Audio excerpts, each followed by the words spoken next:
everyone, welcome to my YouTube channel Learning with Harsh. I am Harsh Singh Tomar, student of केंद्रीय विद्यालय IIM Lucknow. इस video में हम पढ़ेंगे हम पंछी उन्मुक्त गण के क्वेश्चन आंसर। पहला क्वेश्चन है, हर तरह की सुख सुविधाएं पाकर भी पक्षी पिंजरे में बंद क्यों नहीं रहना चाहते। पिंजरे में तो पक्षियों के पास सारी सुख सुविधाएं होती हैं, फिर भी वो पिंजरे में बंद क्यों नहीं रहना चाहते। आंसर है, पक्षी के पास पिंजरे के अंदर वे सारी सुख सुविधाएं हैं जो एक सुखी जीवन जीने के लिए आवश्यक होती हैं, लेकिन वह परतंत्र हैं। हर तरह की सुख सुविधाएं पाकर भी पक्षी पिंजरे में बंद नहीं रहना चाहते, क्योंकि उन्हें बंधन नहीं अपितु स्वतंत्रता पसंद है। वे खुले आकाश में ऊंची उड़ान भरना, नदी झरनों का बहता जल पीना, कड़वी निबोरियां खाना ही पसंद करते हैं। कवि ने पक्षी के माध्यम से बंधन मुक्त जीवन की कल्पना की है। तो पंछियों को इसलिए नहीं पसंद है क्योंकि उन्हें आकाश में उड़ना और नदी का बहता जल पीना, नदी झरनों का, और कड़वी निबोरियां खाना पसंद है। उन्हें पिंजरे में बंद रहना नहीं पसंद है। पंछी उन्मुक्त रहकर अपनी कौन कौन सी इच्छाएं पूरी करना चाहते हैं। पंछी उन्मुक्त होकर नीम के पेड़ से कड़वी निबोरियां खाना, खुले और विस्तृत आकाश में उड़ना, नदी झरनों का बहता हुआ शीतल जल पीना, पेड़ की सबसे ऊंची टहनी पर झूलना और क्षितिज से मिलन करने की होड़ करते हुए अन्य पक्षियों के साथ उड़ान भरना इत्यादि इच्छाओं को पूरा करना चाहते हैं। तो पंछी आज़ाद होकर कौन कौन सी इच्छाएं पूरा करना चाहते हैं। वो आकाश में उड़ना, नदियों झरनों का बहता हुआ जल पीना, पेड़ की सबसे ऊंची टहनी पर झूलना, और क्षितिज का मतलब होता है, जैसे आपने कभी देखा होगा, आप कहीं गाँव आ गए होंगे तो उसमें खेत होते हैं, तो दिखता होगा कि आकाश और जमीन दोनों एक साथ मिलते हैं, तो उसे कहते हैं क्षितिज।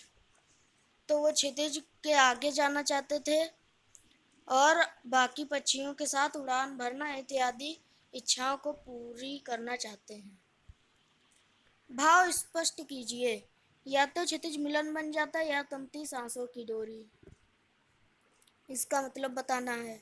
प्रस्तुत पंक्ति का भाव यह है कि पक्षी क्षितिज के अंत तक जाने की चाह रखते हैं, जो मुमकिन नहीं है, परंतु फिर भी क्षितिज को पाने के लिए किसी भी स्थिति का सामना करने के लिए तैयार हैं, यहाँ तक कि वह इसके लिए अपने प्राणों को भी न्यौछावर कर सकते हैं।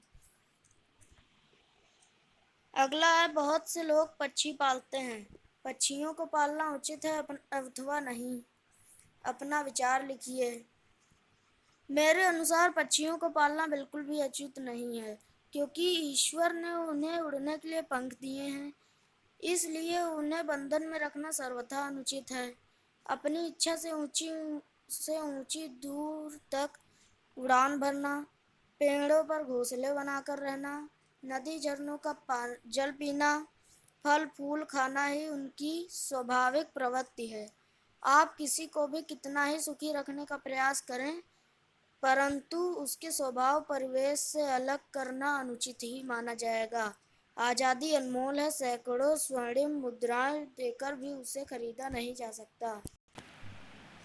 तो इसमें अपना विचार लिखना है कि पक्षियों को पालना उचित है कि नहीं।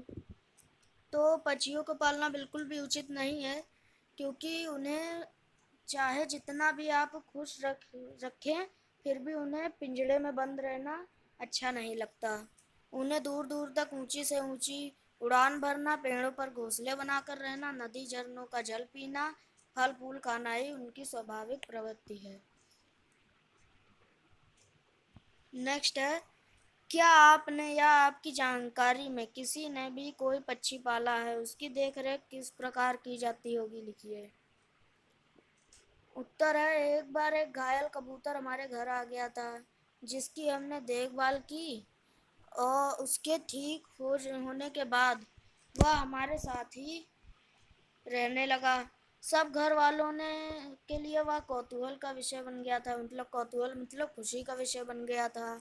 हम सब घर वाले एक नन्हे बच्चे की तरह उसकी देखभाल करते थे। रोज उसे नहलाया जाता, उसके खाने पीने के बराबर ख्याल रखा जाता, लेकिन हमने उसे पिंजरे में नहीं रखा, बल्कि वह अपनी इच्छा अनुसार पूरे घर में उड़ता फिरता। इस प्रकार से हम अपने पक्षी का पूरा ख्याल रखते हैं। तो देखिए, पक्षी पालना तो उचित है, पर उन्हें पिंजरे में रखना बिल्कुल भी उचित नहीं है। तो जैसे आपको कभी पक्षी उच्छी पालना हो तो आप उसको पिंजरे में ना रखिए। पक्षियों को पिंजरे में बंद करने से केवल उनकी आज़ादी का हनन नहीं होता, अपितु पर्यावरण भी प्रभावित होता है। इस विषय पर 10 पंक्तियों में अपने विचार लिखिए। तो पर्यावरण कैसे प्रभावित होता है पक्षियों को पालने से, लिखना है। पक्षियों को पिंजरे में बंद करने से सबसे बड़ी समस्या पर्यावरण में आहार श्रृंखला असंतुलित हो जाएगी। जैसे घास को छोटे कीट खाते हैं तो उन कीटों के यदि पक्षी ही ना रहे तो इन कीटों की संख्या में वृद्धि हो जाएगी, जो हमारी फसलों के लिए उचित नहीं है। इस कारण पर्यावरण असंतुलित हो जाएगा।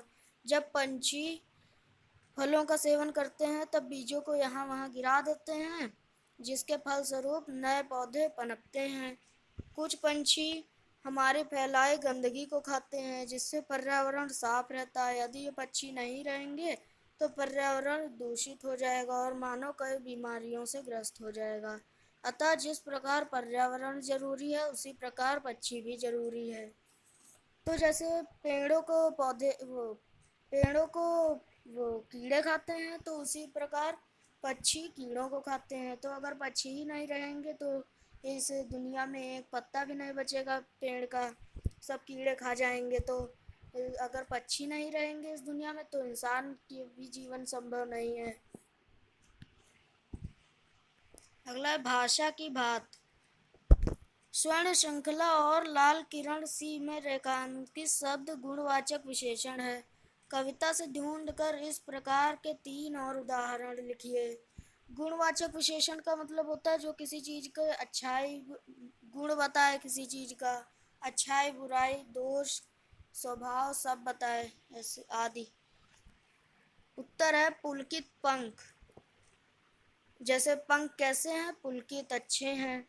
कटुक निबोरी, निबोरी कैसी है, कड़वी है। कनक कटोरी, कटोरी कैसी है, सोने की है। भूखे प्यासे में द्वंद्व समास है। इन दोनों शब्दों के बीच लगे चिन्ह को सामासिक चिन्ह कहते हैं। इस चिन्ह से और का संकेत मिलता है। जैसे भूखे प्यासे इज इक्वल भूखे और प्यासे। इस प्रकार के 10 अन्य उदाहरण खींचकर लिखिए। तो इसमें सामासिक चिन्ह के उदाहरण लिखने हैं।